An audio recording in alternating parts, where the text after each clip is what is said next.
Well, Helen sounds nice, doesn't she? Yeah, better than Karen. I feel sorry for all the Karens out there. My cousin, the alcoholic one. Oh yeah, you mentioned Her name's that. Karen. Kaz. Yeah, they call her Auntie Kaz. Auntie Kaz. Yeah, Karen's like one of those names that just got ruined for you. It did. Imagine like being like part of the Hitler family in 1933, and everyone be like, yeah, that Hitler family, they're stand-up folks. They really are. And now, then within the next decade, that took a turn for the worse. Sure did.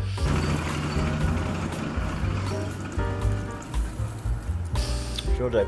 How did that Harry Potter guy get the name Harry Potter in the rugby? Like, for God's sake, Harry Potter, the books have been around for yonks. He's a bit of a magic player. They always drop that one in there. That's a bit of magic from Harry Potter. If only he was a bit better. Obviously, he's got to be a relatively... He's in the Wallaby squad. Oh, is he? Well done. Good Yeah. rhyme, Harry. Show us a bit of magic. Show us a bit of magic. Show us muggles a bit of magic, would you, can't Harry? resist. What's going on with your chair? I feel like you're at a funny angle. I just shifted closer to you because Yep. you're such an attractive human. Shift back a little bit. You're making me nervous. Okay, I'm just trying to get us And that feels like it's far away. somewhere towards the middle. Everything's SCOvFIJ today. Okay. And also, I'm sucking on an antacid. And you decided, let's just start recording and talking to microphones before I finish that thing. Yeah. Well, You got a bit of I heartburn. had a touch of heartburn, and when I have a beer, it can kind of aggravate it. So I thought, smart move. Doctors say if you're going to have beer when you got heartburn, Have a Quickies. Yeah, is Quickies a New Zealand brand, or is it? probably. It's got kind of it's a New Zealand sounding name. Quick Ease. I think, is it Quik? EZE? Don't know. Or is it QICK? Definitely got a Q and a U. QICK, yeah. And I think it might be easy, like spelled. It's definitely EZE. No, EZY or Oh, ease, like yeah, it's ease. Not, but ease is spelled EA. It's easing your pain or your burning quickly. There are a lot of spelling errors in it. Yeah. Yeah. It doesn't help with your spelling. It just helps with your heartburn. No. And also, you also struggle to record a podcast while sucking on. That's true. I think maybe you should talk for a little bit. What's the name of the podcast? 2 Cents Gets Distracted. A rugby podcast, and Tony's going to rant on about cricket again. Yeah, I'm so excited. I've got some stats for you. Okay. Hold on. Save your powder. I've got to get my phone. You Get talk. that, get that for when everyone is turned off at the end of the podcast. Remind me to get my phone because I got some exciting Shall I stuff. make a note? Oh yeah. Tony, Get your phone. phone. That's going to be great. There you go. Yeah. Let's see if we can remember what That's- that is in an hour's time. I will, because I'm gagging to tell you about For it. Okay. I am gagging for it. It's true. This Quick Ease is not digesting quickly. But it is Is making... it giving you the ease quickly? I haven't even had a sip of my beer. This is... what do you call it when you put two opposite things within your own system? Is there a word for that? Not a great idea. Oh, cheers. Yeah. So not a great idea. And cheers to you for watching this, which may not be the greatest use of your time. That's true. Put it on in the background while you're doing something else so we don't feel so guilty Yeah, exactly. about it. If you're just Please. sitting there, I don't think there's that many people who are Just like, consuming this. oh, it's Tuesday night. I'm going to put it on the big screen to get the whole family round to watch Mark and Tony talk. I mean, if you do, power to you. Yeah, we love you. We really do. We appreciate the whole lot of you. Exactly. But I don't think that's the main way we can consume. I tend to consume podcasts when I do things like wash the car. Yeah, wash the car. Doing the washing. I was actually listening Yep. to some podcast today. Yep. Mowing the lawns. Yeah. Driving my car. Can you imagine, like, just not that long ago, people had to just mow the lawns? I mean, you maybe put the radio on if you had... Put a Walkman on. I Yeah, would. maybe. But what about pre-Walkman? You just had to mow the lawns. I And would, just be with your own thoughts. You actually had to be by yourself in your own head I had and not go I insane. had a string quartet following me around at There all you go. times, playing Ave Maria. There you go. Ave Maria. It's quite, it was silly. They cost a lot. I bet they did. They really did. They You should have wouldn't just even got make someone good. to mow your lawns. That would have been more. That would have been better. That would have been better. I could have paid 4 gardeners a lot less, and they would have done a better Yeah, job. garden on my would have lawns. looked amazing. Yeah, imagine. Yeah, string quartet ain't cheap. This is true. Yeah, and then for a while I got a mariachi band to follow me around. I'd love a good mariachi band. But mariachi bands are fun. Yeah. I haven't been to Mexico. I have. How was it? It was great. Were there any mariachi bands? There 100% was. Really? It's not just a stereotype? Because I was there for my brother's, there for my brother's wedding. Oh, that's And right. I've then- met your brother and Yeah. the Mexican partner. Mexican wife, yes. And Was it they, wife? when... They were nice, by the way. They're lovely people. Very, very nice. I don't think they had any children. They have 2 now. Okay. Well, they probably did have children. They probably did because they've not had 2 since then. No, they've had... They would have been back to back. They've had 4. They've got a 4 and a 2-year-old. So Okay, they definitely had children. Yeah, my memory sucks. yeah, we've established that. No, so they had the ceremony for their wedding. It was probably the most spectacular, immense wedding I've ever been to, and had the ceremony, which was like on the side of this mountain, which was quite incredible. Yeah. But then we're all down in the reception area, which was this big, open, marquee, incredible space. And then in New Zealand, when the bride and the groom come into the reception area, there's a big introducing Mr. and Mrs. Morgan. And Yeah. then Crazy in Love by Beyonce goes off. Well, they came in, instead of introducing Mr. and Mrs. O'Sullivan, they came in with a mariachi band behind them. No way. Yeah. They weren't is- playing that one. But yeah, they came in with a big old, a massive, freaking giant Mexican dudes playing. That must some have been the giant- greatest moment of your life. It was pretty great. I barred up immediately. I bet you did. It was great. No, it was a fabulous wedding. Probably one of the best weddings, or maybe the best wedding I've ever been to, really. They know how to party, the Mexicans. I bet they do. No, they do. What's the song I was about to thinking of? La cucaracha, I la was thinking- cucaracha. No, I was thinking... Which just means the cockroach. That's weird. No, really? The cucaracha is a You cockroach. know, la la la bamba. Okay, yes, I do know La Bamba. But they're not saying la la la la la bamba. It's like la va da da da. It's like a... Oh, really? Yeah, it's not a la la la la. I don't speak any Spanish. Yeah, but it's Apart quite from clear. gracias. Yeah, yeah. Un, ¿Cómo dos, estás? tres. Yeah. De Santa Maria. I'm sorry. Oh, this is bad. terrible. This is terrible. Oh, this is awful. Yeah. 2 middle-aged white No, guys the just song busting I was out thinking some of ancient was music. "We Like to Party." We like to party, but that's not Mexican at all. Sure. It's really not. Okay. Do you remember that song, Chacaron Macaron? Sing it to me. It's just the nonsense song where he's just like, yeah, chacaron, macaron, like the whole time, and he doesn't have any lyrics. Is it sort of like that song? Oh yeah, banana bomb bomb. Okay, it doesn't go that way. Remember that one? That's the dick. That's the dick Yeah. ad. Banana bomb bomb. Oh my god. Oh yeah. But Yeah. Oh yeah. Remember that one? yeah, that's it. Oh my god. It's like called something orange or something like that. It's Okay. it's about as 80s as 80s gets, and it's like an acid trip through the 80s. It's quite an experience. This is quite an experience. Yeah, Well, exactly. I apologize. If you're the first time you're tuning into this podcast, we apologize immediately. Once Any again- first-time viewers have long since left. Yeah, well, everybody has to be a First-time viewer at some point. At some time. So they stayed on at some stage. Some stay. And it's that one that stayed. Yeah. I was like, this looks like a bit of me. These guys, I can relate to these kind of dickheads. Yeah, exactly. Yeah, exactly. They sound like me and my friends. There we go. Yeah. Oh. It's a time. So, I guess so. Oh, we talk about we have got a sponsor. We're drinking beer. We're drinking beers. Our sponsor. There's a couple of hints here. We've got Liberty Halo Pilsner. Which is not, despite the word liberty. Well, what country do you think of when you hear liberty? Land of Liberty. Well, they brag about it a lot. The Americans. The Yanks. And you're wearing a Seattle Seawolves hat. I am. So, For any of we'll give you a our, moment to think about it. Who could our sponsor be? where could our sponsor be from? Well, yeah, they're not going to... Well, unless they've viewed it before. But we are sponsored by the wonderful people, the incredible boxing gym, the Ballad Barbell. How was that? Really well done. Don't pause now. Yeah, and Boxing Club. There you go. Yeah, the great people at the Ballad Barbell. I can't... Just get it done. Ballad... I really struggle to say barbell. Barbell. After the word ballad. Yeah, for some reason, ballad really throws me off barbell. So once I want to say barbell. You do. Like Yeah. a bauble. Imagine if they sold baubles. Ballad barbell. It's honestly a tongue twister for me. Ballad, barbell, and boxing. Boxing. Yeah, boxing gym. the club. Which is a gym. Yeah, absolutely. If you want to go down there, get Ballard is just outside of Seattle. Cardio on, improve your pugilistic arts, get in a little bit of combat time, hang out with some like-minded people. And the guy who runs it, Nate, loves his rugby. Nate Dog. So if you were in Ballard or the Seattle area and were like, I'd like to do some sparring or do a bit of gym work and talk some rugby with somebody, I'm often thinking that. I reckon that would be the place to go.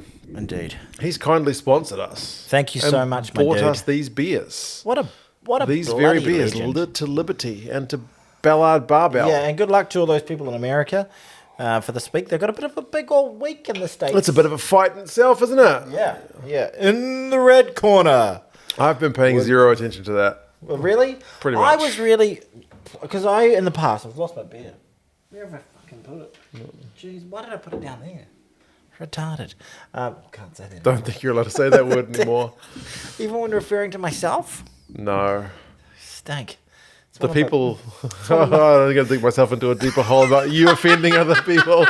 No! Anyway, okay. We're nice people generally. Well, yeah. What was my question? I was about to say something before we got ourselves into this Politics. Oh, yeah, so politics. So, in the past, I've got overly invested in the American elections because it's fascinating. It really is. Even, like, going back as far as, like, I was interested... Clinton versus Bush. Clinton versus Bush I was aware of. And then wasn't really interested in... I was too young to get overly invested. I knew that Bill Clinton was the president, all that sort of thing. But Who did Clinton beat after he beat Bush? He beat Bush Senior. Who did he Bush beat? Senior, and then... Was it Bob Dole? Oh, maybe. Bob Dobalina, Mr. Bob Dobalina. And then... Bob Dole sounds like another person as well. I think it's someone like that. And Dog roll. Dog roll. Then it was Al Gore versus... Bush Jr. Bush Jr. was a very controversial election there. That's right. The old voting machines in Florida. Yeah. And then after that, it was Bush versus Kerry. It was another very close election. Bush definitely won that one. And then we had Obama versus McCain. Obama versus... Oh, what's his name? Romney? Romney, correct. I think it's a kind of sheep, isn't it? A Romney? I didn't know that. There might be. He's a real New Zealander, ladies and gentlemen. He knows his sheep. Love a good sheep. And then it was... They may not love me. Why are people are watching this going, why? These guys have been singing some shit, and now they're talking about American politics. okay, I have had enough. Hillary Trump. Oh, yes. Biden Trump. And now Yes. Trump Kamala. Trump Harris. Neck and neck. There you go. Anyway, who knows what's going to happen. But yeah, I was really proud of myself that I was, because I got overly invested and too involved and in my feelings about the whole thing in the last couple. But over the last 4 years, I've just consumed nothing. And then once Trump got assassinated, he had his assassination attempts. Then I the clicked fires of politics. No, I kind of clicked on it because it's just incredible that could happen. Almost happened, and then the algo just kept on giving me more and more. Feed the man his political Now I'm all itch. freaking following polls in Iowa, and Yeah. freaking this sort of crap, and whose gaffes are doing what, and what. There you go. What freaking suburban white woman are voting in bloody Georgia and stuff, and you're like, oh no. My dad's really into politics, and my brother's really into politics. I just did not. Yeah, Well, I'd rather watch rugby. Pardon Yes. me. And to be fair, there's a good chance next week we're here and we still don't know who the winner is. Is the nature. I probably won't, because I probably won't be following it. I mean, You'll I'll see you'll the know who headline. will I'll see the headline, but I won't be reading Jack. Yeah, you'd be like, oh, Well, that's interesting. Doesn't really affect me Yeah. directly. hope not. Indirectly, maybe. But there you go. Oh well. Just me sitting in my corner watching some rugby. Watching rugby with a Y, but you seem to have changed sets recently. I did, yeah. Moved And did we rooms. finish talking about? Okay, go to the socials are there for Yes. Ballard Barbell and Boxing Club. Say that 3 times Ballard fast. Barbell and Boxing Club. There you go. Look at you. You can do it. Great people. Ballard's a cool spot apparently. Hang out with some like-minded people. Go follow the socials at Barbell Boxing. At At Ballard Boxing. it's there. The link will be there. The Yeah, link is yeah, more accurate than what comes out of these brains. If you're listening to it, go check on our YouTube to see what it actually was. If you Google it, it'll be there. Yeah. People know how to use Google. Exactly. You know how to Google something. Yeah. We're not teaching you anything. But yeah, thank you very much to Nate for the beers. Appreciate you, man. Cheers to Thank you, you, brother. mate. Much appreciated. Oh. That's why we're wearing these t-shirts. Yes. Go buy some merch.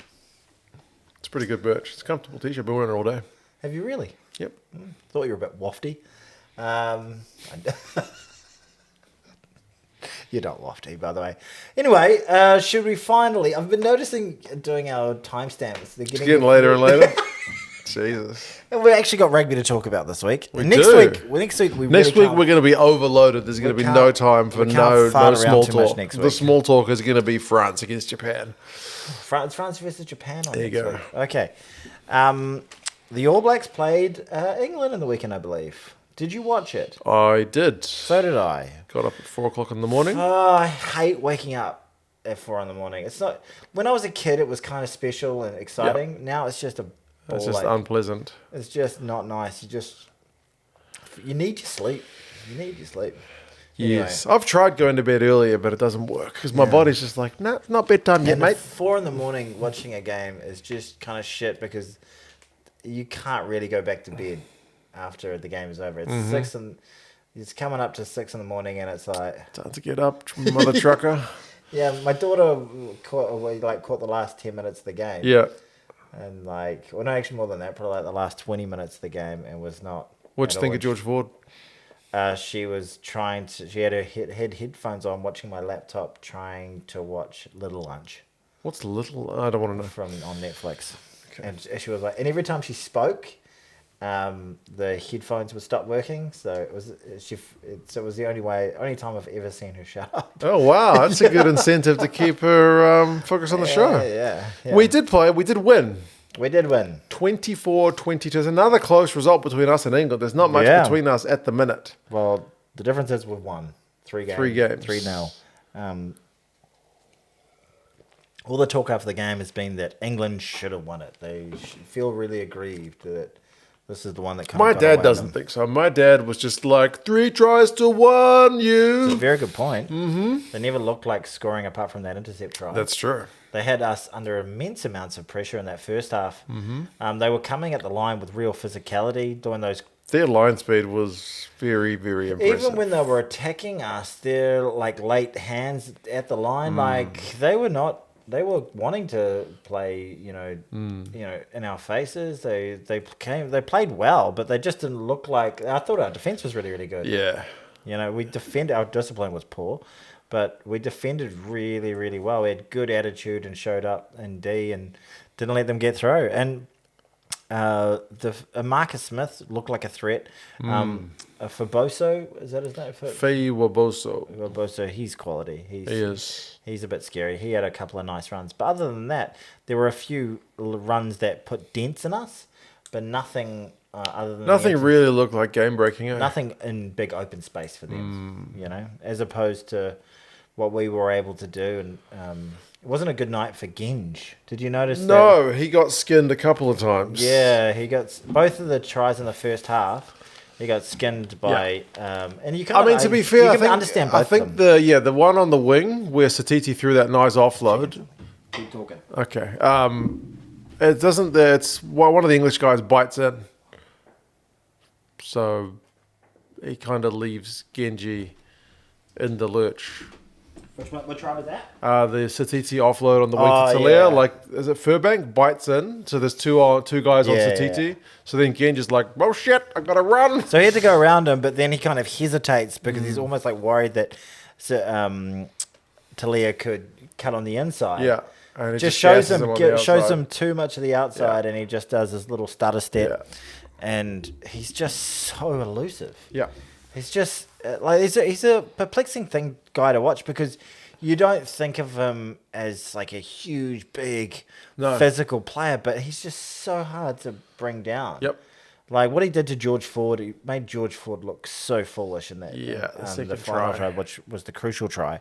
But yeah, the Genge try where Will Jordan just cut inside him as well. Yeah. You can kind of forgive a prop. He's never going to be able to cover that space, is he? Yeah. He was pulled across by Bodie. It was very well done to be able to isolate him as Yeah. a player in the defensive line, and there wasn't enough cover there, and he's got those jet shoes. That's Will right. Jordan. He only needs half a gap and he's gone. Lovely couple of tries. Like, we were clinical in our putting away our opportunities. I thought, like, We didn't have many opportunities that we butchered.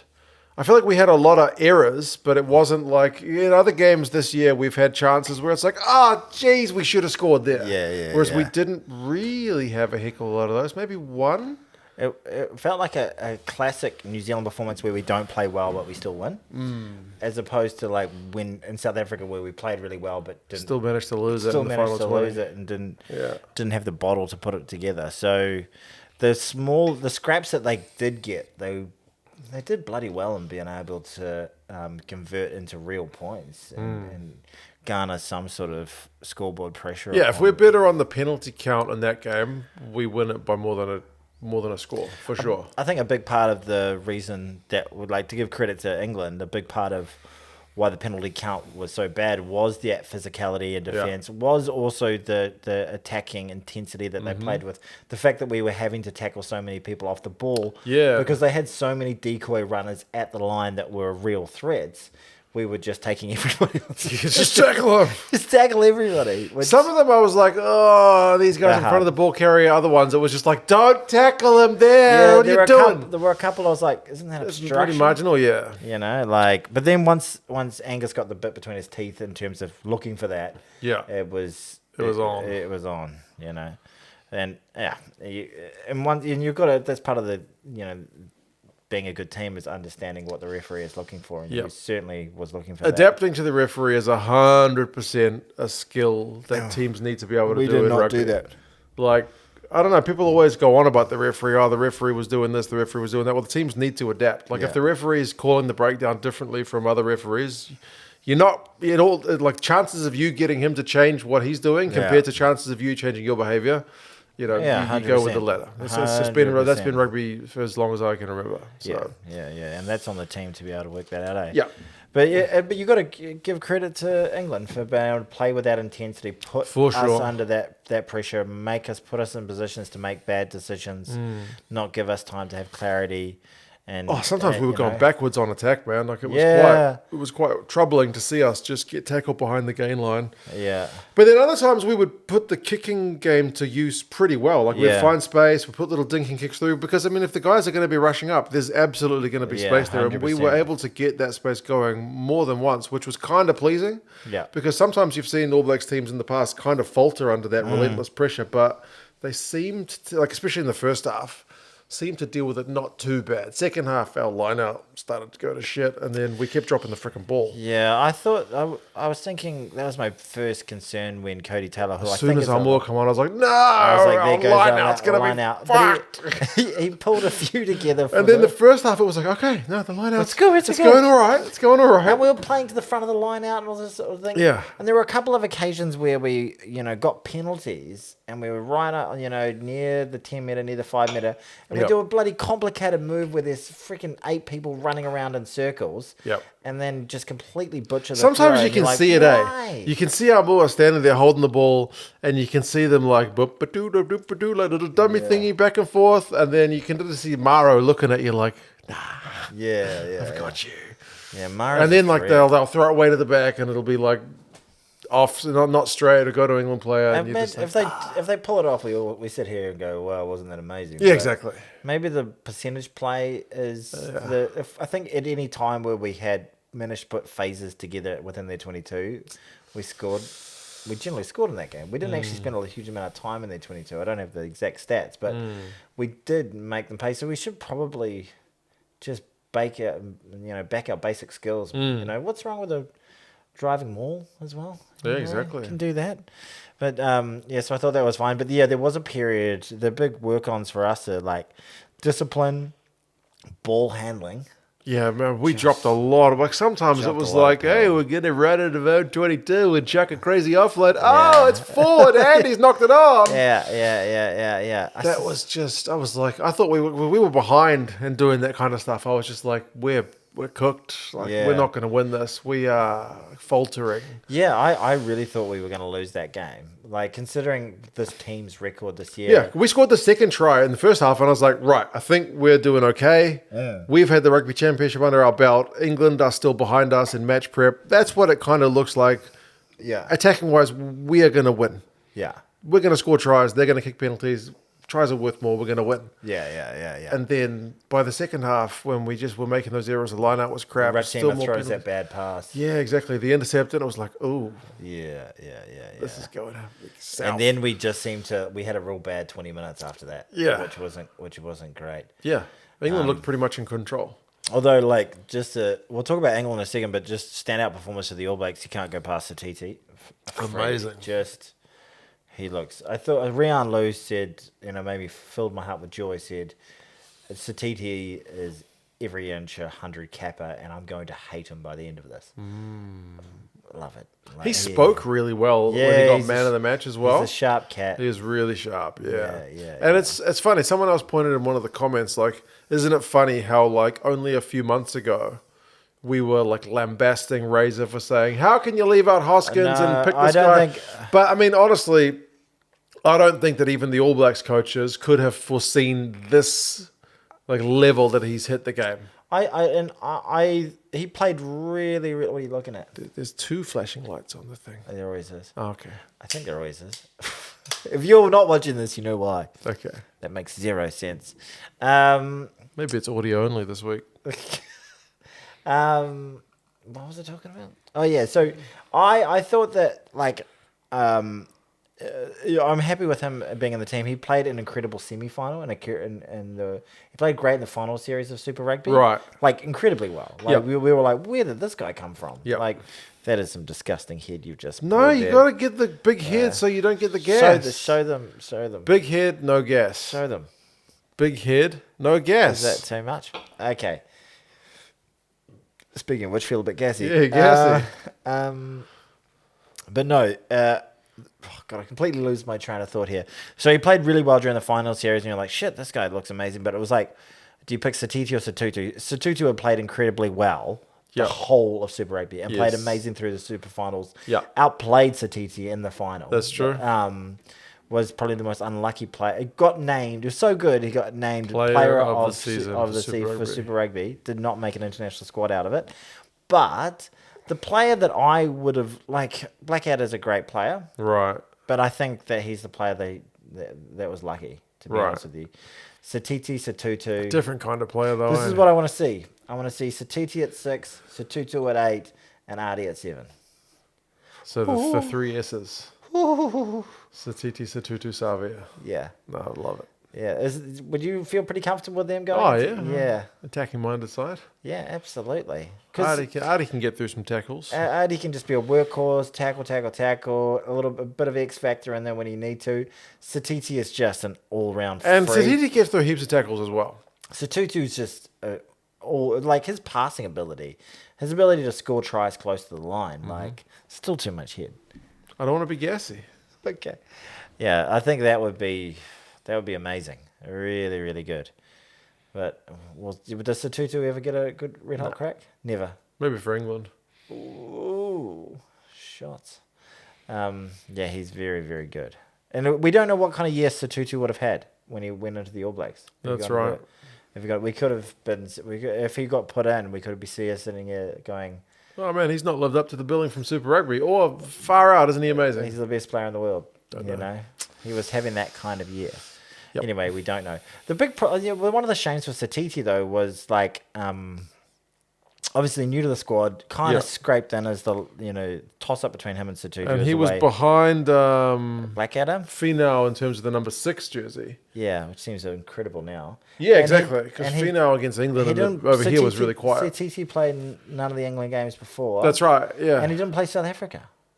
Did he not? No, he wasn't in those games. Okay. It was Blackadder. He would have. He's a Test match All Black ready for the South African team. He's tasty.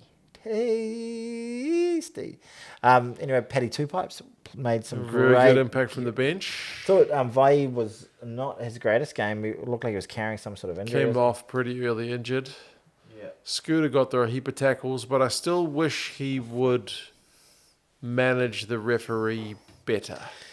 Because if we're giving away constant penalties for tackling off the ball, I don't know if he said it because it certainly didn't pick up on the microphone. You absolutely need to be telling the ref, these guys are running obstruction lines. Yeah. 100%. Yeah, can you keep an eye out for that? Please keep an eye for that. You do it in that polite, like Jamie George was doing it quite well. Like, oh, can you look out for this? Can you look out for that? Like, and yep, I'll look for that. Things yeah, like that. Yeah, exactly. Like they can have a respectful dialogue around that. It's kind of the It's the captain's job to be the advocate for the team. Exactly. Plant those seeds just to keep the referee mindful of stuff. I think he's like a physical leader in the team. I did think it was an odd choice for captain. Like, he's a great player. I thought he actually was. This was one of his better games. For season. For sure. He had a heap of tackles. Yeah, he was a workhorse. Really workhorse stuff. But he's in terms of like what his communication skills with the referee and also just around the periphery. I know it doesn't matter, but I find him to be a particularly uninspiring post-match interview as well. It's like you don't get much from him. It's just feels, but that should have nothing to do with anything. But no, it doesn't. Like when then you hear Satiti speak and you're like, oh, wow, isn't he? Yeah. Oh, he's such a, what a lad! What a lad! Hell of a podcast that. Yeah. But I'll admit, I started watching the Christian Cullen episode today. Oh yeah, was it good? And he put a mid-roll ad within like 30 seconds of the thing, and I was like, "Fuck you, I'm turning it off." Really? Yeah, I can handle mid-roll ads, but you can't do it in like the first minute. So that is better head. This guy's going to be burping all the way to the bank. But at least, look, you had to be so patient for yours. Yeah, I'm a patient guy. So when I pull yours, you're like, oh god. I don't mind. Don't complain. I'm not a complainer. All right.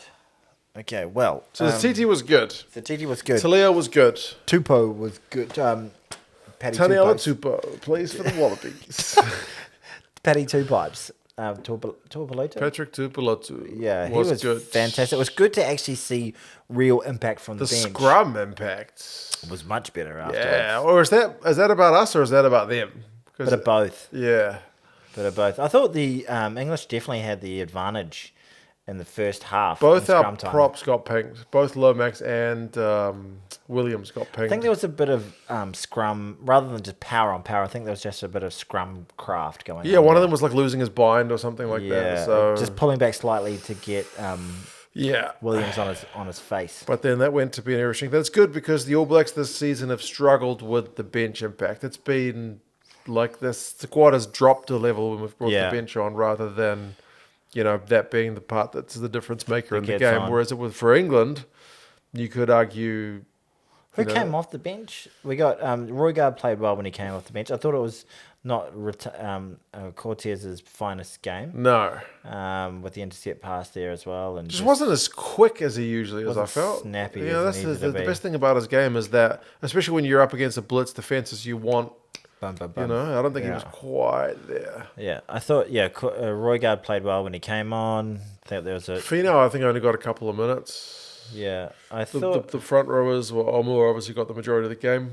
Omur played pretty well around the park, he was all right. He absolutely folded Fabioso as well at one stage. Fabioso? It's that guy from all those romantic novels. Fabio. I can't believe it's not butter.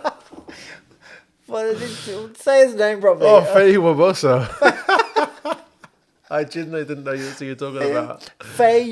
His first name, it's a double-barreled surname. F-E-Y-I, Faye. Faye. And then hyphen. Yeah. Waboso. W-A-B-O-S-O. Faye Waboso. There you go. Not Fabio.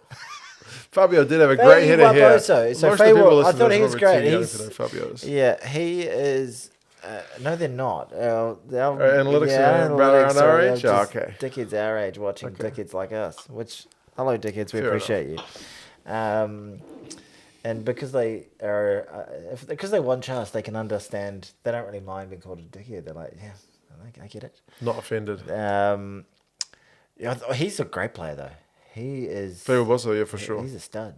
He's an absolute stud. He's their best outside back for my money. Mm-hmm. Marcus Smith, mate. He was really good. Why did they take him off? I don't know. Their bench was weird. Yeah. Like two backs, a halfback, and a guy who pretty much just plays 10. Yeah. In George Ford, who's coming back from injury and has had virtually no game time. Well, he may have been having a gay old time. I happen to know for a fact he has some gay time now. I talk words for a living. Game time. He said no gay time. Oh, God, poor guy. Do you remember gay time ice cream cones? Ice cream cones, yeah, I do. Brand of ice cream cones Okay, here. so Gay time. Because it's a gay old time having some ice cream Okay. cones. What's the show that's like, we have a gay... The Flintstones. Oh, it's the Flintstones, okay. Yeah. Another oldie. We'll have a gay time. No, we'll have a good time. Gay old time. We'll have a gay old time. That's the one. Okay. Anyway. Right, George Ford, who's had virtually no game time. Just stop it. Okay. He said, yeah. And he's a specialist 10. Like, usually you go 6-2 split, you're picking Frontstein, who plays, 10, 12, 13, and wing, defensive fullback. Borthwick, you're like, okay, we're up by 8 points. We just need to maintain this. We need to kick our goals. Yes, George Ford is the guy who kicks the goals. He makes smart decisions. He dropped goals like a mother trucker because he did that against Argentina World Cup. Won the game. Seems with like a goals. sensible decision, but to me, it lacks game sense in the game itself. Right. The fact that you've got Marcus Smith, who can be hot or cold. Yep. And he's hot right now. Right. And you've got to make the most of him when he's hot. Right. He's still your player. He's cooking well off the boot. Mm-hmm. He looked really assured off the tee. He did a couple of terrible drop kicks. He shanked a couple. Yeah, he did. Really got them off the hosel. And he looks like he's asking probing questions in attack. Mm-hmm. He's probably looking like the only player other than Fiji Wahabozo that could break the line, could create a try scoring opportunity, and isn't looking like he's going to miss any goal kicks. So is that maybe it's just like, Ford, you're probably good right now, but actually I feel really comfortable with because you don't have to use your subs. Yeah, and you don't know. I do find it weird that coaches still sometimes leave their subs on, like the bench, the whole game, because the way the game is played now, it's a 23-man game. But yeah, you're right. You don't have to. And you know that Marcus is playing well, but you don't know what Ford's going to do when he comes on. It was unlikely that Marcus was going to completely shit the bed after that. But Ford, there's still a chance that maybe he turns up without his kicking boots on. He's coming in cold.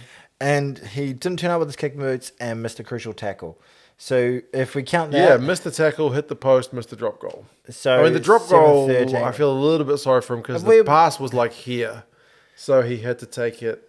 You want that pass on the money. Yeah, that sucks, but probably should still kick it.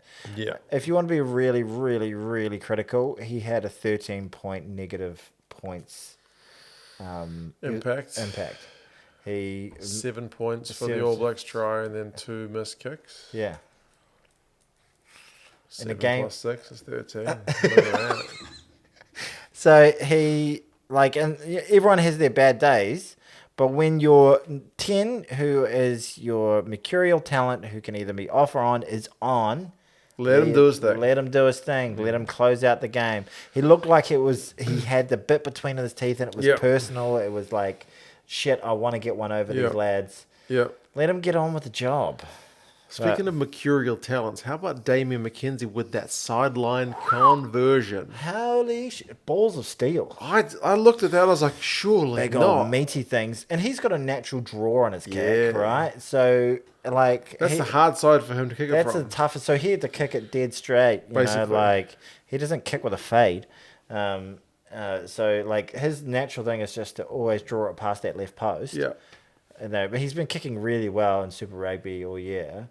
So, yeah, this felt like, as an All Blacks fan, this felt like a kick that we don't usually get. Like, if you're a South African fan, Andre Pollard's lining that up, you're probably thinking, he's probably going to get this. Yeah. But as an All Blacks fan over the years, that's like you're thinking we're going to score a try here. You're not necessarily thinking we're going to score a clutch conversion from the sideline. Mwanga had a kick like that to win us the World Cup last year. And Geordie Barrett had one from a penalty as well. Well, not the same angle, but yeah. That's what I mean. Like the clutch kick to win the game is not something the All Blacks have had as an area of strength for a while. So that was amazing. We didn't miss a single kick. No. And we got a couple of kicks on the sideline. Unbelievable. So I can totally understand why they feel aggrieved that they lost. Okay, shall we talk about two things? ALB and also my disagreement with you around ALB got himself kind of double yellowed. that was unfortunate. Did he get the second one because he was just like half unconscious? Maybe. Yeah. He was concussed. He was just like, England player. And just tackle. That was the worst one of the off the ball tackles. Yeah. Did you know if he got off field ref carded? I never saw. So Surely he's concussed. It was I don't think it would. I think there's definitely medication. Yeah, there was something for that. Paracetamol. Mitigation. Cookies. And the fact he was going down. He was going down on his cock and gave him a big old blowy. What? What do you think I'm going to say? He was falling. The other player was falling. And he was falling into him. Whitlow had low body position and got a hold of that cock and just milked it dry.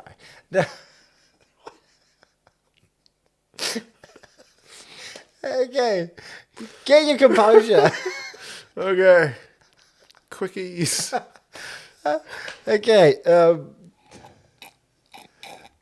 Why are you sipping so loudly? Okay, you give me your take on that because you can't handle. Yeah, there's medication for that one. No, it didn't look the most egregious of high shots that you've ever seen. 2 yellow cards in 30 seconds. Yeah, that's a pretty good record. The lucky thing that we had wasn't like we got 2 players off. It was like, that's the thing. As soon as I saw the TMO go back for the other one, I was like, it's ALB as well. It's going to be fine. They can't yellow card him twice. I was almost like, can we just move on? It doesn't matter. Like, we have to look at it. He's already going to get yellow carded. There's 3 minutes left in the game. Yeah. Does it really matter? Yeah.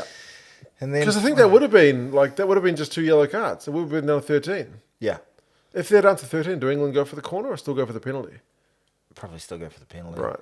Try and win the game. So we still win it.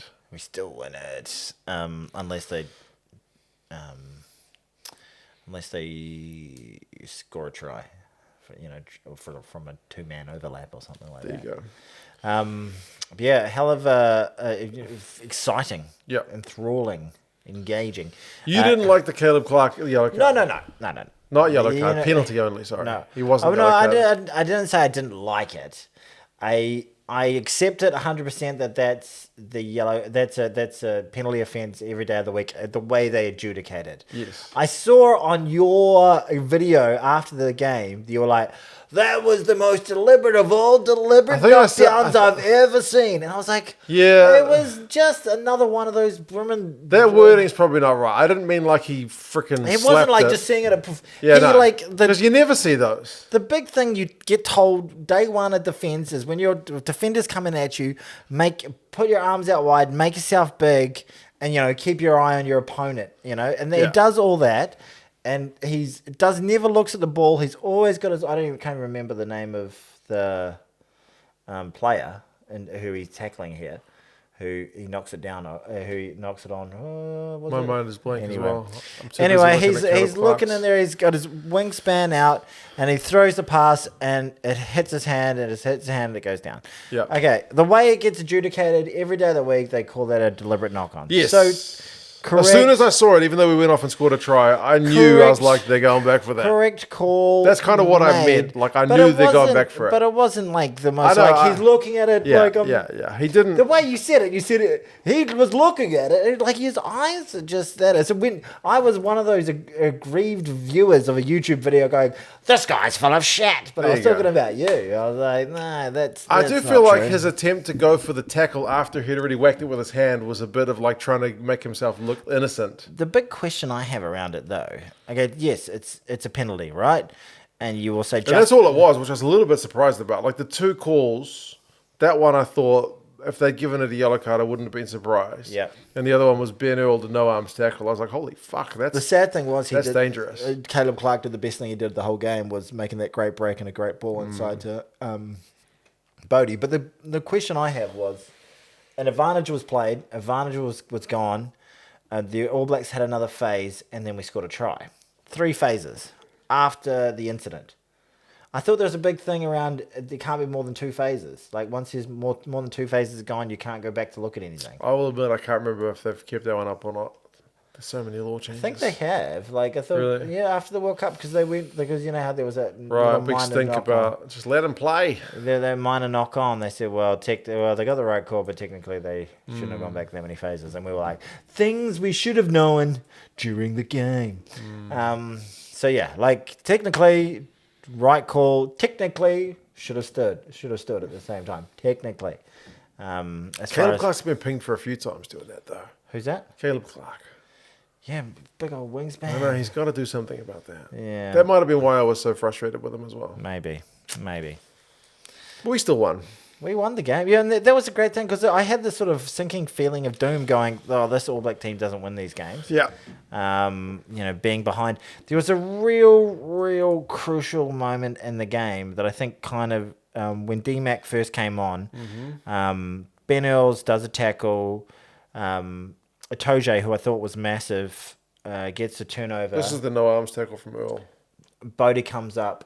In an offside, breaking the line too early, gets pinged for offside, penalty to England. But then it gets reversed and we get the 3 points, and that gets us back into the game. If that doesn't get paid, if Ben Earls doesn't do that, that's dumb as dog shit. That one, so dumb. So then he was like, I got you back. He fully just leaned in. I literally saw him go like, that was a bit. You sound like that chef character from the Muppets. Swedish chef. Terrible. Yeah. England fans would have been tearing their hair out with that one because Ben Earl's really good, but each game he's got one real dumb thing in him. He does. That was really dumb. I think that kind of cost them the game, to be honest with you. Like, because then we were able to get ourselves into a position to draw it back or take the lead. We had momentum after that. That penalty is huge. They kick that downtown, put a lot more pressure on us, maybe get another penalty, like game over. Pretty much. Or just manage to spend enough time down there, milk down the clock. That penalty put us within striking distance. Yeah, that was a really massive moment in the game. What do you think of the haka? We had a bit of heat. Bit of heat to it. I thought Cody Taylor led it pretty well. Who's going to lead it next week? He's out. I think it's in Ireland. We've got to let Rico lead it. Oh, he's a Māori boy. That would be tasty. Oh, yeah. That'll be so great. I want to see that. I want to see that so much. Yeah, there we go. But yeah, what did you make of all the hoo-ha about that prior to the game? Well, I saw some... It's like one of those things that comes... You can basically, like, people talk about it like a bingo card.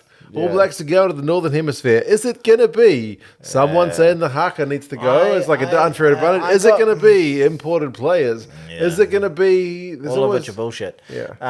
I caught a podcast called the Rugby Paper Podcast or Paper Rugby Podcast. That's English? Yeah, it's English. Okay. And it's by these... I think they're journalists. Journalists, yeah. I think I know that one. I think they're journalists. And they brought it up, and they all go, "Oh!" Well, one of them, 2 of them are like, "Oh, it's ridiculous! It's a bloody show pony dance! It's complete, just the total English pompous prickery." And he was just saying, "There are so bloody pressures about it. You can't respond. You have to face it, and all that sort of thing." And they were like, and the other gentlemen were like, "Oh yeah, so I think for some people they enjoy the spectacle, but it's a bit of a hoo-ha. I don't need to see it, and you should be able to go warm up if you like, and all this sort of thing." And yes, but yeah, they are a bit precious about it and all this sort of shit. And like, you can do whatever you like. Yeah. You don't. None of what is stipulated on the way you have to respond. I literally did a video on it. World Rugby's rules is like, it is not mandatory to accept. You don't have to. You can go freaking scratch your own nuts in the corner. Like, you can go take a mandatory piss break. You can do whatever the hell you want. You don't have to sit there and face it. Teams have done it in the past. The Aussies once did warm-up drills. And then they got hammered. They did at Athletic Park. Yes. 1996. Great game. In the wet. Oof. Christian Cullen, Jonah Lomo, Zinzan Brook. Maybe that's why they got hammered. Yeah, some good players. Bolter Little, Frank Dunst. John Eales, though. Good Aussie team, too. Very good Aussie team. But yeah, so they were just basically saying that the All Blacks are just so precious about it and don't let you do all this sort of thing. It's all by World Rugby, which are all basically the English RFU, who are the main controllers of. They're the ones who stipulated all the rules around it. You can do whatever the hell you want, like face it, don't face it, do whatever you like. It means a lot to us as New Zealanders. I think a lot of people like. My partner is Malaysian. The only part of an All Black game she'll watch is the haka. My wife is the same. Yeah, she's like, oh, is haka I looked at World Rugby's most viewed videos, and like 7 of the top 10 are all hakas, and the top one is like 79 million. The next one's like not even 20 million. Like it is stupid how many people. Yeah, just like watching the haka. Huge. Because I did a video about it, and there were literally, because I mentioned in the video that there will be some people who only got into rugby because of haka. Yeah. There were some people who were like, yeah, I'm that guy. I never knew anything about rugby, but then I saw the haka and it got me into it. So even if you hate the haka, even if you think, oh, it's a bunch of nonsense, at least like think it's one of those things that's good for the game. It gets more people into the game. There was about 500 views on this video, by the way. And I, not just throw shade, 500 views is fine. If you're one of those 500 people, that's great. But I think there were 2 comments, and I commented on it. And I just wrote, wholly uninformed opinions, Batman. There you go. And I thought to myself, yeah, there were a lot of people who don't like the haka who came onto my video. I feel like most people who like the haka aren't going to go onto a haka video and be like, I love it. Well, some people did, but anyone who hates it is like, fuck the haka. Yeah. You primitive bastards. And I was like, okay. Yeah. It's just some awful shit. It brings out the worst in some people. It does really bring out the worst in a lot of people. Oh, well. But I don't care if you don't like it. You should come across a little bit, I think. I don't care if people don't like it. Neither do I. But I think it's good for the game. Yeah. And that haka was great. What's good for the geese is good for the gander. What is the gander, by the way? Isn't it a male goose? Or is a gander the group of geese? Or is it a male? Is it a male? I'm going to say it's male goose. Oh, there was a sound then. Did you hear that? That's the goose. Okay. But no, the way that both sides. I think the All Blacks should get fined though. Oh yeah, it was cool. Because should we get fined? Yeah, it was cool. Because we crossed the line. It was cool. Yeah, we're not supposed to do that. But they fined the English for that back in the day. And that's one of those ones that spreads that rumor like, oh, England got fined for like forming a V. Yeah, it's like... nobody gives a toss what letter you form. The Irish did a number 8 once and nobody fined them. Yeah, was it an infinity symbol or something? It was a number 8 for Anthony Foley. And they lost that game. They did. But... yeah, it's just where you stand. That's the only rules. That's the only rules. Yeah. Where you stand. You can stand here, you got to stand there. Everything else is pretty much fair game. Exactly. And I don't mind if you want to get fined, step across the line. Yeah, there you go. Cop a fine. There you go. And the other one as a Kiwi that kind of grinds my gears a little bit is nobody gives a shit about the Tongan, Samoan, Fijian, or Madagascan ones. It's only our one. Yeah. Why is it only us? Only us that we get the... Like, oh, they should be banned. Or the foreign players. No, like in terms of like the Fijians do the Sibitao, the Samoans do one, the Tongans do one. We're the best team. I mean, our one does take longer, I admit. I think if we timed the haka from like 1995 until now, it's gotten a lot longer. Like, I do get a little bit fed up with the preamble, with how long it takes to get on with the game. They've made it more and more theatrical. But hey, well, whatever. It is what it is. Yeah. The one that gets me, that I'm like, and I think it's so great that it gets done, and I support it 100% culturally, and as somebody who's spent a fair bit of time in Australia, and has always never understood why Indigenous Australians, have such a tough time over there, and they comparatively to Māori in New Zealand, it's not even comparable in terms of their stake in society or their standing. The quarter country. It's great that they do it, but by God, it's boring. Oh God, it's not a spectacle. It's not a spectacle, and it's like. I find it so difficult to get through the quarter country. Like, I think it's great. I just want to say it's great that it's done. But just in terms of me being a New Zealander watching it, I'm just like, Like it is kind of every bloody Australian sporting event, I have to sit there for 5 minutes listening to some countries which have chat in English. Yeah, you know, like some countries which have a royal family, like the Japanese do. That was they'll send out like the princess or the prince or someone to shake everyone's hand. That is equally dull. Yeah, exactly. We don't submit you to that here in New Zealand. Like, we'll do a haka, but we won't submit you to a royal family member coming out and shaking everybody's hand. I know Japan and I want to spend 4 minutes watching them. Like, it was cool when Nelson Mandela counted 95 because it was Nelson Mandela. That's true. Or in like Queen Elizabeth in the 91 World Cup, it's the freaking Queen. That's true. Trucker. You know, maybe King Chucky coming on out. I wouldn't say minus a bit of Chuck. Chuckster. Just shake both the captain's hands. I've told you how I met Chuckster, haven't I? You have, yeah. No, I need to. I think I flashed up the photo in there once. What is a podcast? I don't know if you believed me, and then I had to show you the photo. Okay, I probably believed you. Why would you lie about a thing like that? I don't know. You didn't believe me when I told you I got engaged. You said, fuck off, you did it. That's true, because I didn't believe that was possible. And one day I said I went to the gym, and you went, bullshit. I know it doesn't look like it. That sounds like me. Yeah. Yeah. A bit of a prick sometimes. We've talked about this game a lot.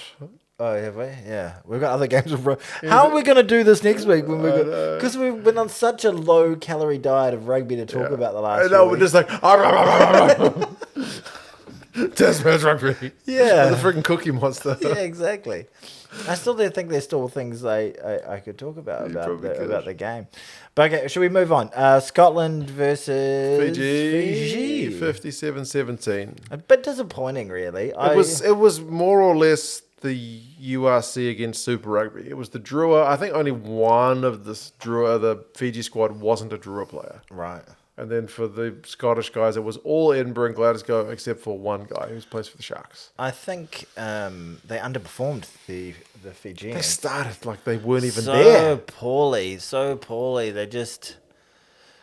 That's the thing, right? Like, when teams go to the... high-quality teams go to Suva or Nandi or wherever they go to play the games, and they play in 36-degree temperatures...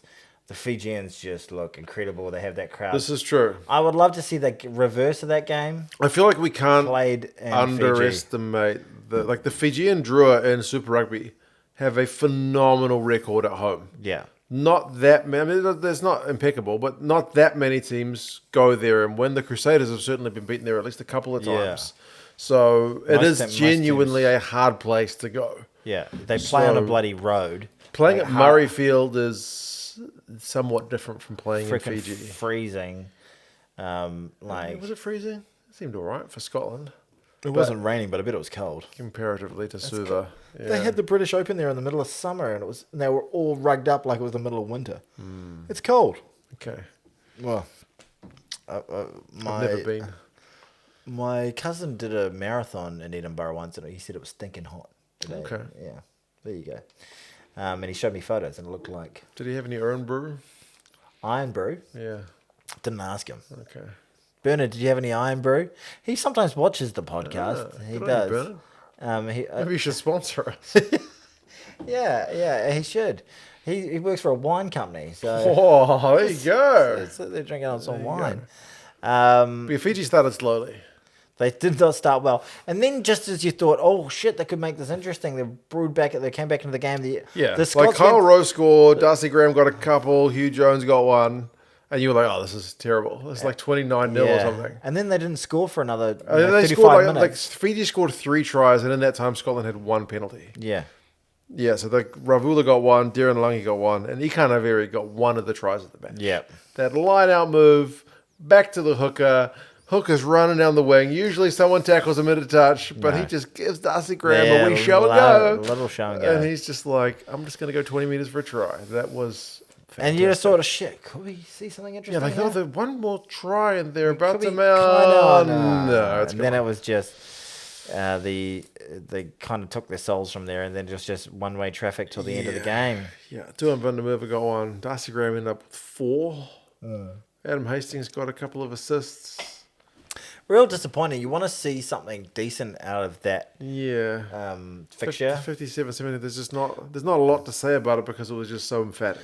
Yeah, think about like all the tries Fiji made the quarterfinals of the World Cup last year. That's true. So, but again, they're missing so many guys. Yeah, right. I know Scotland are without some as well. Like they've not got no Finn Russell, they've got no Blair Kinghorn, but I feel like who are Fiji playing next week? Fiji are playing Wales, which could be quite tasty. Have they got their players back? Mm-hmm. Oh, nice. Next week's the Open, I think, a test window. So okay, cool. All the sides will have their players back. We've been open all for 2 weeks. Yeah, well, we don't have the whole thing about playing players abroad. If we allowed players like Richie Mo'unga to play, he might not be available. Well, we don't allow. Yes, we don't. So it doesn't affect us. So us in England, that's why we're able to play each other this week. Just gone. Do we do that a lot? Do we take advantage of this a lot? Well, we play more games than anybody. Surely the All Blacks, the NZL, were just like, play more games in Japan and the USA. Yeah, let's make some monies. Okay, well, yeah, nothing else to say about that, really. It was a hiding. It was a pumping. Yeah. Good crowd in Murrayfield. Really nice crowd. Darcy Graham getting even when you're in the sweet. Crowd of those sort of games, you get to the point where you're like, oh. Well, they said the Mexican wave was going, so. Oh, yeah. A shame because you kind of go, this could be a sneaky. 7th against 9th in the world. Yeah. Like that should be better than 57-17. Yeah, not a great effort from the Fijians started too slowly, but credit to Scotland. Who wins Wales, Fiji next week? Wales break their losing run. Oh, here we go. I'm going Fiji. Okay. Do you want to talk about All Blacks 15 Munster? Because I haven't seen it, but you have. I really, really enjoyed that game, and that's a few years in a row where I've really enjoyed All Blacks 15 games. They it kind of feels like it's a big occasion for the town that gets them. Yep. The All Blacks coming to town. What is that noise? Yeah, I don't know. Sounds like a fan or something. Yeah. Computer fan? They're like the Temu version of the All Blacks, but I bought the All Black squad. I wish. Let's see how well they compare to the originals. So many videos on YouTube like that. You know that? It's the fan on your laptop. It's not my laptop. Lydia's laptop. No. Shush. Would you? It's really gone. Now I can't hear anything. They can't hear it. It's they have no idea. Quite loud, fan. Yeah. It's quite loud. Anyway. It's going for gold. Yeah, it's really going for it. Okay, I wasn't even thinking about it before you drew my attention to it. Anyway, it was a really, really fun game to watch. The Munster crowd were right into it. Munster really wanted to bring it to the All Blacks 15. The All Blacks 15 have a lot of really intriguing players that it's really fun to see them play in a more intense test match-like arena. Yeah. Packed out Munster. Some great players. I thought it was good to see Finlay Christie back playing. Harry Plummer, Shooter, Ruben Love came on towards the end of the game. It was just a really, really fun game. The All Black 15 kept on keeping their nose in front throughout the game. But credit to Munster, they really played with the bit between their teeth and they wanted it. And they kept on coming back. Kept on. Was punch and counter punch the whole way through till the very end where who scored the final try? No, there's 2 final tries. The last one was scored by Plummer. That was like an intercept try to actually make the scoreline look a little bit more flattering than it was. And Hotham set one up. Yeah, and then Hotham set one up for the one that was the crucial one where Munster. Was it Tupai, I think, that one? It might have was been. Was it the one before? Anyway, so Munster were really pushing to take the lead late in the game. Ohio made a great break. Made a great break, and then got the try that kind of put it beyond doubt, and then Plummer got one. It got an intercept icing on the cake to put salt in the wound, really. But really, really entertaining game to watch. I thoroughly enjoyed it. Really, really enjoyed it. It's a really good occasion. It was kind of funny. The commentators kept on saying there's so much history to this Munster All Black clash. But they referred to the other team as the starters. I was like, it's just a whole other team. Like this, I know they got the All Black name, but they're the All Black 15. They're not. But I don't know. I don't want to shit on someone's program. No, that's right. I mean, Emerging Ireland went to South Africa a few weeks ago, and it's a similar thing, isn't it? Like Emerging Ireland is very much like All Blacks 15. Yeah, they were great. They played really, really well. For a team that only been together for 10 days as well. They did pretty well. Yeah, they scored a couple of really tasty tries. Fihaki was good. It was Fihaki. Oh, Fihaki scored one. Yeah. Fihaki scored a great try. Shooter played really, really well. Naholo. Shooter did some great stuff. Naholo played really well. Brother of the other Naholo. Brother from the same mother. Exactly. Genetically related. But yeah, fascinating. Fascinating, fun, enjoyable, engaging. You know what is game. fascinating? What's that? The amount of games that are on this coming weekend. Okay, hold on. Get my phone. Oh, I've got a note for that. Okay. I'm not there yet. All right, come on. Number one, and it's an early game because we only get a 6-day rest. It's a Friday game. Yeah, that's kind of fun. Ireland against New Zealand. I want to play golf on Saturday, though. No Bodie. I've got so much stuff to do, actually. No Cody. Ooh, yeah. And Proctor's coming back to New Zealand because his partner's having a child. Holy shit. Putting his child before rugby. How dare he make a good decision. He's a young man to be having a child. Mm-hmm. I didn't have a child until I was in my 30s. You disapprove? Well, no. No, good for you. Well done, Proctor. Hope you and your missus are healthy and the baby is healthy. Yeah. How did this become like a baby shower? But, well done. I've got a scratchy eye. Okay. Should I keep my finger out of it? Probably. Can you blow on it? No. Just keep it shut for a while.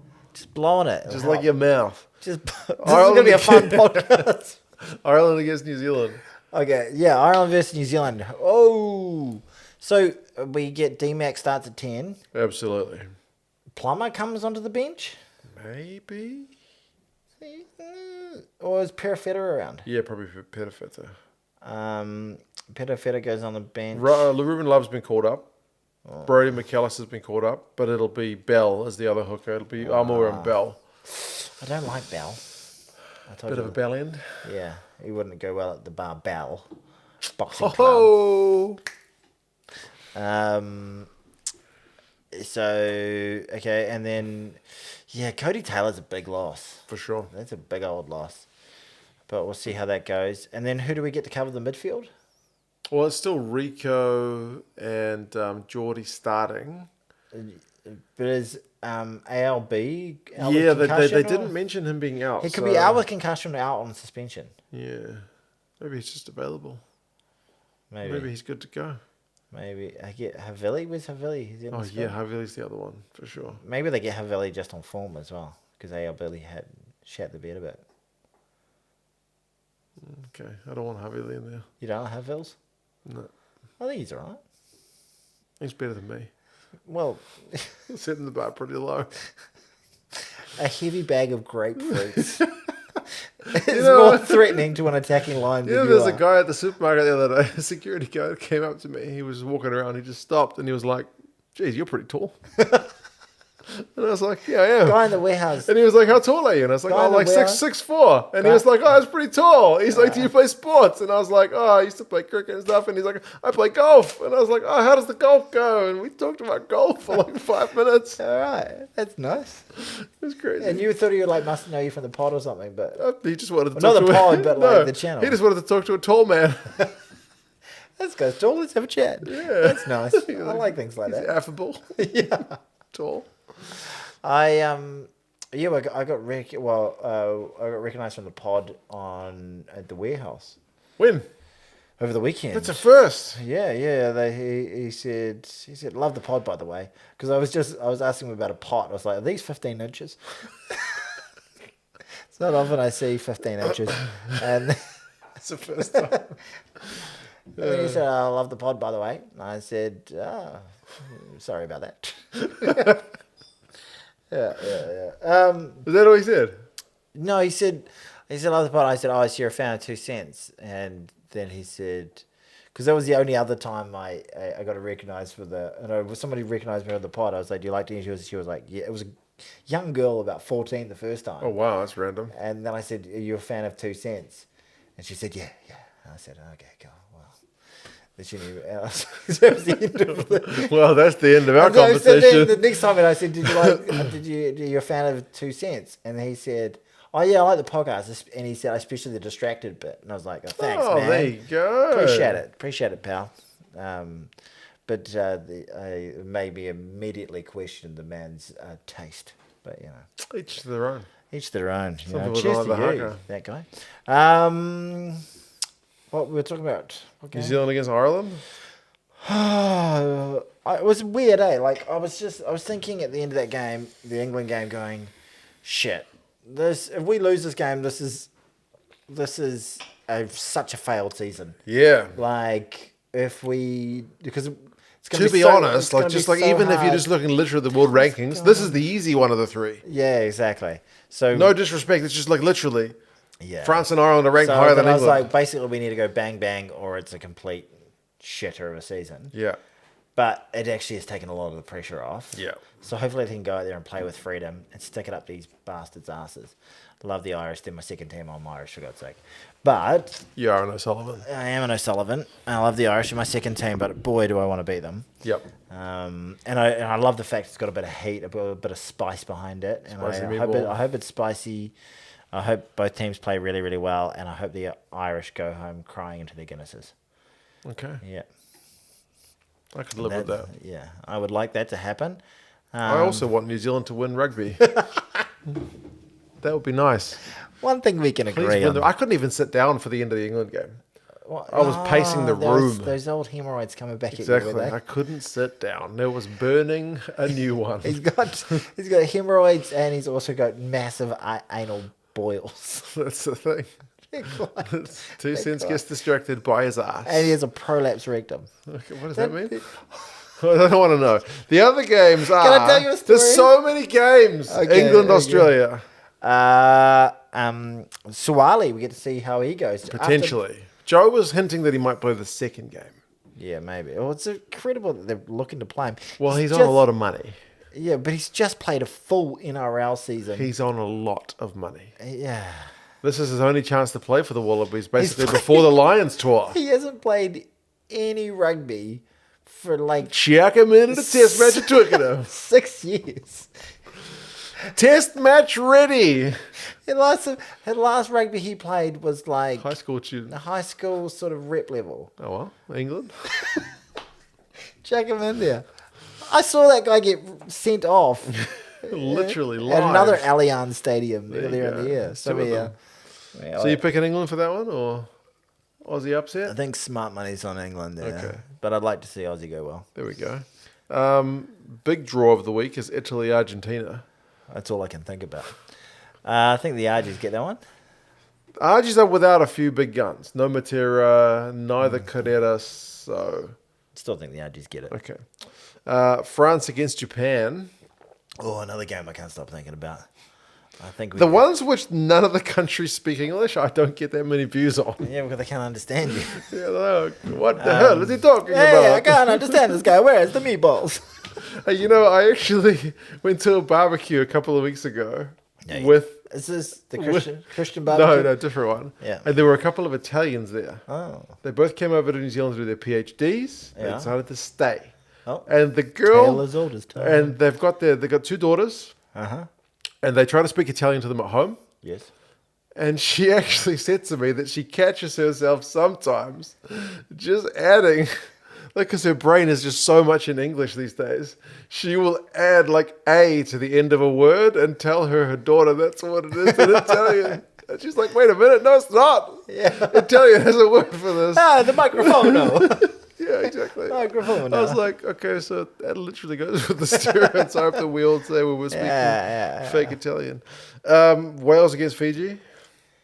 I already said Fiji. Oh, that's right. I said Wales. Yeah. I think Wales probably going to win, but I'm going for Fiji. And then Scotland are taking on the Springboks. The Springboks. I think that's pretty safe-ish money there. Scotland just won 57-17 against Fiji. Yeah, so they're playing the world champion Springboks, who have looked pretty good this year. Other than I think the obviously the blockbuster clash of the weekend is it's bookended, isn't it? It's Ireland. Ireland, New Zealand is the biggest one of the week in terms of world rankings. That's 1 against 3. Yeah, it's huge. South Africa, South Africa, Scotland is 2 against 7. Yeah. England, Australia is like 5 against. Who are the Saffers playing for the rest of the tour? Oh, I don't have that in front of me. Are they playing France? I don't think they're playing France or Ireland. Oh, that sucks. Yeah. So I can probably look it up for you. While you go get Oh, your phone. yeah. I'll look it up for you. I got a shocking memory for fixtures. So week 3, the South Africans are playing England. And week 4, they're playing Wales. I knew they were avoiding like France and Ireland. Yeah, that's... Yeah, it would be better if they were playing... Ireland. Yeah, that would be fantastic. I'd love to see them playing Ireland. Okay. All right. So this is the end of the rugby. That's it. 2 games this week and a bunch of games next week. Massive giant cock. Result for the Black Caps this week. Tony's about to talk cricket, so for you rugby fans, I'll catch you guys next week. This is worth listening to. So they just wrapped up a 3-match series in India. India has never, ever lost in their entire series a 3-match series in India. Never, ever. Never happened before. Never happened before. They've never lost a 3-match series. We hadn't, before we won this first of the 3 series, we hadn't won for 36 years. Last time we'd won before that was in India was in 1988. They hadn't won. India hadn't lost a series in India since 2012. So it's already been 12 years since they've lost at home, and we haven't won there in 36 years. Yeah, we hadn't won there for 36 years. Going into, so incredible. I had tears in my eyes when we took the final wicket. AJ's took the wicket yesterday. It was one of the greatest sporting achievements by a New Zealand team of all time. I can tell you, you like some stats, you like some odds. You got some stats. Okay, so it was for us to win the first game was 14-1. Okay, 14-1 to win the first game. Okay, so all of the odds for the games were 14-1 against New Zealand going into the game, going into the tournament. So the odds for us to win a 3-match series.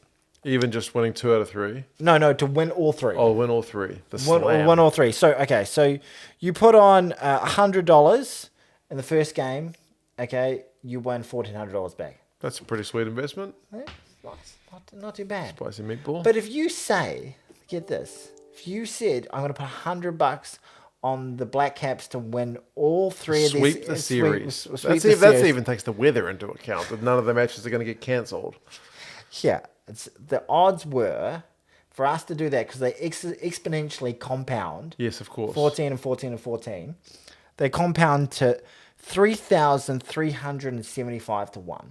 So even $1 on that would have been a good investment. So if you put $100 on it, you would have got $337,500 back. I felt like I said that. I doubt anybody did that.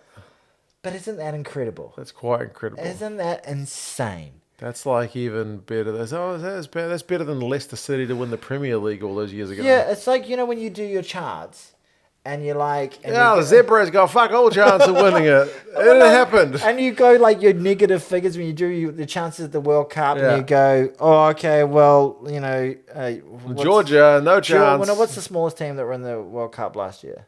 Like Namibia. Or Portugal. I'm sure they had better odds than 3,375. Yeah, no, it was. I think at most it was like 1,000 to 1. It's incredible. This is more incredible than Portugal winning the Rugby World Cup. Just amazing. Just incredible. So incredibly proud of them. Just amazing. I watched. By the way, I haven't had that ratified by the TAB or anything like that. Okay. But that was me having a conversation with ChatGPT. Because he told me, she told me, they told me what the odds were, and then they said, well, yeah, if you put it through and like how it compounds, it's just nuts. And look, Rachin Ravindra played incredible in the first innings, incredible 100. Santner, amazing. A couple of 5-wicket hauls in both of the games.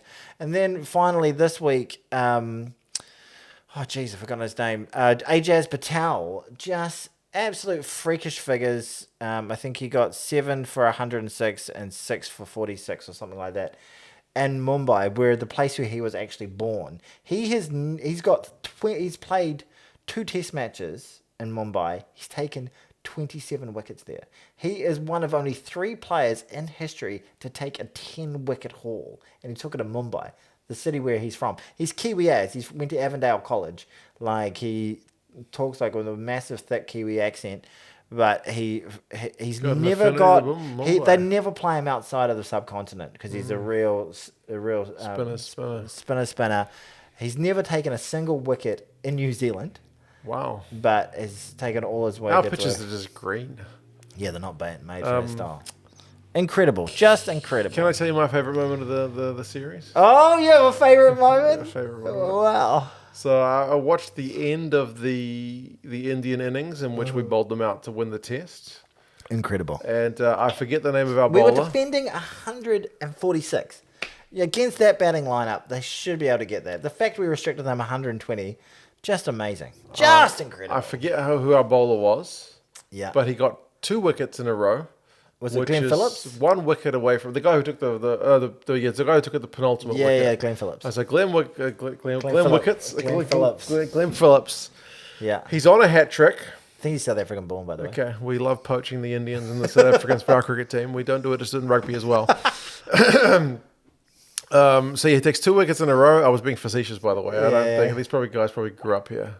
Yeah. Well, I think he's actually got a little South African accent. Okay, so maybe we did poach that one. Grant Elliott. We've taken a few South Africans over the years. So they come over here and the final Indian batsman, their number 11, who will be their worst batsman. That's why he's the last guy to come out. Yeah, comes out facing a hat trick ball. Yeah, and defeat in the series ball. And he survives that ball, and the crowd are like, yes, like the biggest ironic cheer. And it was fucking glorious. Good on you, Indian cricket fans, for that ironic cheer for your number 11 surviving the hat-trick ball. If you want to, I've spent the day listening to Indian podcasts and stuff, just listening to them cry all day. Yeah, because they're devastated. I bet this has been like they're still technically on top of the world rankings, but they've played on top of the World Test Championship standings, but they've played I think 3 games more than everybody else. Okay. So, but now they're about to. So they were looking in real good shape. They just needed to. Everyone just thought they'd pump us 3-0 because we lost 2-0 to Sri Lanka. Not as strong a team as India. We won 3-0. And we won 3-0. And now they got 5 tests in Australia, which everyone was. That's all anyone in India was talking about during the series was like, this is just a nice warm up for Australia. The Border Gavaskar Trophy, which is a massive deal. Is it Gavaskar or Gavaskar? Yeah, I think it's Gavaskar. Why do you always have to correct me? I don't know. It's cricket. Maybe it's because I'm always getting things wrong. I love cricket. But yeah, so now they're like, oh, geez, we've got no chance against the Aussies. This is shit. And if we've got the Poms next up, so if we win that series 3-0, which is a tall ask, we could. Where were we playing them? Over here? New Zealand, There'll be summer markets. How that works. We could potentially we could scrape our way into another final. Last time we made a final, we beat India in the final. Nice. So incredible, amazing stuff. I don't follow cricket, but it got me to watch about a minute of it. Did you feel good about being a New Zealander? Yeah, it was alright. It's incredible, man. It was amazing. It was amazing. I was so proud of them.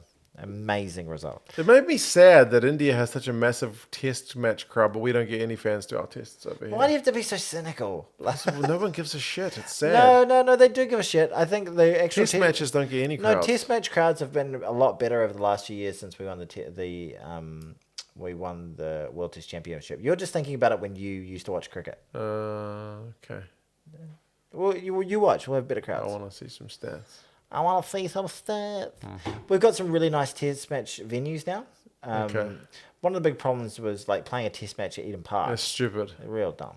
Not a good spot to play test match. It needs to be an oval. We don't have a good test match. It's a rectangle field. It doesn't work well when you've got short boundaries. Yeah, we don't have a good test Nathan Astor almost fucking killed me at Eden Park. Me and my brother went to watch like Canterbury against Auckland or something. Oh, yeah. And like, there's like 20 of us in the crowd, and he must have just been like those Jaffers. And he was just like, bang, bang. Like, we were taking cover. One old guy got hit by the ball, and he had St. John's coming because he was pissing with blood. There was 20 people there, Nathan Astle. Why are you aiming for us? Mate, why didn't you move? We did. We moved like a mother, but the old guy was too slow. But why didn't you move seats? We did. You couldn't know where he was going to So hit you it. just following you around. It's like when you're fielding whack-a-mole. When you're fielding badly. Whack-a-jaffa. When you're fielding badly, the ball follows you. Exactly. Did you try and get up for a catch? Hell no, I was getting out of the way. It was coming at 1,000,000 miles an hour. Yeah, no. Those Morgan boys known for their bravery. Exactly. Yeah. Gosh. Right. Any other sports you want to No, that's the only sports. Formula 1 happened this morning. Verstappen got an incredible win from 17th on the grid to win by 20. Good old Max, eh? Yeah, incredible. What if he had a Red Bull? Maybe. Would have told people he did. Probably. Yeah. I like all the England guys having to refer to it as Allianz Stadium. Yeah, that's not right, eh? Feels wrong. It's Twickenham. It ain't right. It just ain't right. It's Allianz Twickenham Stadium. Is it what they call it now? No, like Scottish Gas Murrayfield is like Scottish Gas Murrayfield, but Allianz Stadium is just Allianz Stadium. Really? I think on the New Zealand, I noticed it said on the coverage it said Allianz Stadium Twickenham. I think because Twickenham's a suburb, isn't it? Maybe. Yeah. Twickers. Don't know. Home base. Well, no, it's not home base. What do they call it? Headquarters. There you go. Anyway. That's us. Fantastic. More games next week. A lot more. We can't afford to talk about the All Black game for 40 minutes next week. No, we can't. We talked about it for quite a while, didn't we? Quite a while. Yeah. Anyway, thank you very much for watching this podcast. You guys are champions for watching 2 Cents Kiss the Shrek, the Rugby Podcast. Ha-de-da. Bye-bye.